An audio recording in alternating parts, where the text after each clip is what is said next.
before creative collapse is something that I've described as creative colonization, which all of us have moved through and experienced in our younger lives. And it happens out in the world, it happens at home, but sadly, a lot of it happens within the school systems that we existed in as children. And so creative collapse is or creative colonization is how children experience a sort of invasion into their inner space of play, creativity, and imagination. So the way the school systems are set up is a heavy academic aspect and less play aspect, to put it in simple terms. So Right. there's a lot of academics going on with children, and there's less and less play happening with children. And sadly, the administration of education has been moved away from people who actually know how children learn.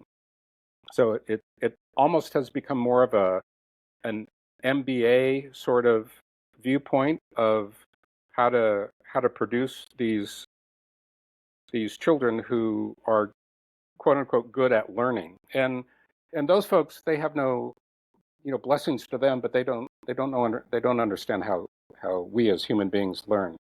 And we learn through play, imagination, and creativity. So ideally in situations before kindergarten, and for sure the first 4 or 5 years of elementary school, a huge part of the day should be playing. And what people don't understand is that when children play, that is when they're absorbing all of these lessons. They're figuring out how to communicate with each other. They're figuring out internally what math concepts are and how to use them in an actual real life environment for them as children. How that it relates to children very differently than it relates to adults, for sure. Their play looks different than adults' play does. When adults look at children playing, they think that they're just messing around. And Right. in some respect they are, but they are learning. That is how we learn as human beings. So creative colonization is the process of those three elements, play, creativity, and imagination, being pushed out.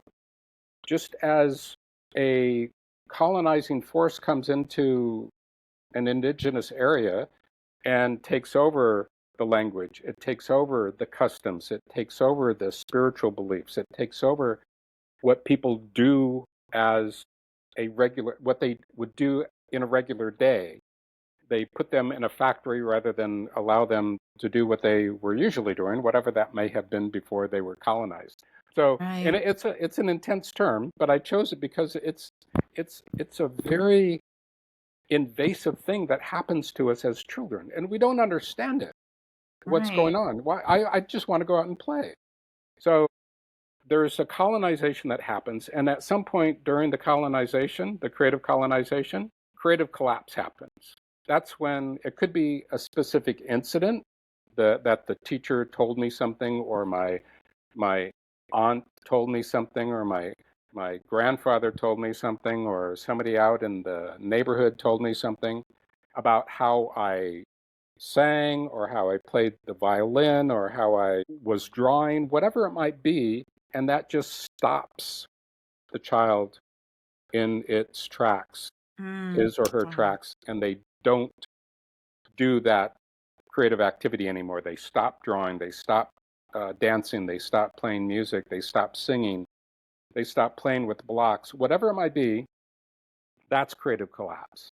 And sadly, it often happens to last a year, 2 years, 10 years, or people's whole lives.